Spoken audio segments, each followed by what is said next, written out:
Shalom. First and foremost, giving all praise, glory, and honor that's due to Yahweh Bashim Yahushai, Hashem Wadash, double honor to the elders and apostles of the millstone who were well. Peace and blessings to the 144,000 and the hopeful elect. Shalom Barakatham. This is going to be a quick in transit lesson, man. I want to speak about the necessity of being, driven in this truth. All right. Now, the topic that came to mind is that prophecy should be sufficient, all right, for you to continue your course. All right. Prophecy should be enough for you to be vexed in this thing, man. All right. And the other things outside of prophecy that come with doing the work is obviously the social aspect of it, dealing with brothers, getting along with brothers, being brotherly and all of that. But sometimes you may be in a scenario where that's not ideal. You may be next to a brother that rubs you the wrong way. All right. And then you have to do an evaluation. Well, is he a man of the Lord? Yes or no? And if the answer is yes, then you got to be okay with that, man, honestly, because prophecy should be enough to keep you anchored into this thing, man. All right. Some jakes, they like accolades. They got to be seen on television. They got to be rubbing elbows with celebrities. All right. They got to get views or clouts or a bunch of Shalom kings, and super chats. All right. Because ultimately it's all going to be found out anyway, man. If the prophecy of Yahushua returning and this kingdom going down and our kingdom coming up in its stead is not enough for you, man, then you got to examine whether or not you're in the faith, man. If prophecy is not enough for you to continue your course, then you have to examine yourself, man. Point blank, period. Okay?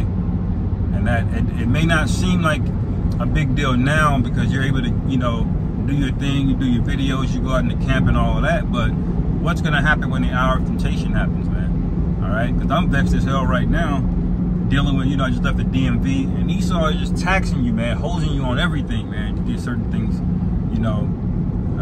straightened out, man. But that, what is that, though? That's just a test. That ain't shit, man, all right? Your woman, that's a test, man. Like, them vexing you, they know how to get under your skin. They know exactly what to say, all right? But you have to count it as a trial, man, all right? The Most High is trying men, all right? He's trying us, man, all right? But it's for our growth and our development, okay? So if you don't see it from that perspective, when the real hour of temptation comes, then guess what? You're gonna seize up. You're either gonna seize up or you're gonna get hasty and make a rash decision that will end in your destruction, because the real men of the Lord that the Lord's going to be dealing with in that day, they're not going to have a hasty spirit on them, okay? They're going to have a sound mind, one of peace, okay? They're going to be calm, cool, and collected, so to speak, all right? And that's the things you have to look out for, man, all right? These extra things that you may get in the truth, man, you may get certain things, you may find a sense of belonging. You may feel more comforted around the social aspect of being around brothers, and that's great. But you got to look at it as that's extra, all right? Remember how the Lord had John the Baptist out there in the wilderness, man, eating wild honey and locusts. All right. Now, how many brothers can do that? Now, if that's required of you, would you do it? All right. Because at the end of the day, John the Baptist was built up in the spirit, man. He didn't need all of that. The prophecies were enough for him, all right? The labor and the work of what we're doing, building the house of David, all right? Building the third temple, all right? Those were sufficient enough to keep his spirit quenched, to continue on in the faith. And these are the things that you have to, that's the way you have to look at things, all right? That's how you have to look at things. All right, and ultimately the scriptures say we have no continuing city here. We want company, we want comforts.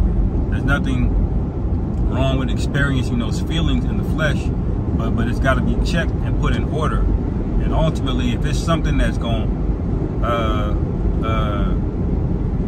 compromise your drive to do the work, then you got to get rid of it, man. Even if it's to the point where you find yourself in a bad mood all the time. You always got an attitude around brothers. You're always down around brothers, you know, but you still feel compelled to continue. You even got to check that, man, okay? Because that's a tiny amount of leaven, and although it may not be causing schisms in the camp at that moment, eventually that's an avenue, a vector of attack for Satan, all right? And you want to be spotless and blameless when the Lord comes back, man, all right? And that's what self-examination is all about. You got to look at yourself, and what are you looking for? Spots and blemishes, man. All right, you're constantly refining yourself, man, cleaning yourself. All right, it's a spiritual hygiene. All right, you're coming in with these unclean spirits around brothers because you're desiring more, all right, than what you should. And what I mean by that is you're requiring more than the destruction of America and the prophecies to take place with Yahweh Shai returning. All right. And when I say you desire more, it don't mean you don't have the feeling for desire, but that desire is starting to trump, all right, the priority here, you know. And always keep that in perspective, man. Yahweh Shai, that mission is numero uno, man, above everything on the planet Earth. All riches, all women, any manner of comfort that you might get on this side, it pales in comparison to Yahweh Shai crowning you, all right? And this is why we go so hard into faith, because these things seem far off, man. Your woman is giving you hell right now. Your rent is due right now, you know? But the crowning, that seems way far off compared to the things that you're experiencing. But that's where the balance of faith comes in, man. All right? That's where diligence comes in. That's where fearing of the Lord comes in. Okay? When all else fails, the fear of the Lord should be that safety net. All right? When you really don't want to do something you're supposed to do, when all else fails, the fear of the Lord is supposed to be that redundancy. Okay? That fail safe. That keeps you into this thing, man. Because if you lose the fear of the Lord, you have no safety net, man. All right? So I'll end it there, man. Lord willing, this is edifying. Call hello, Yahweh Bashim, Yahweh Shai. Hashem Shalom. Kam Yasharal.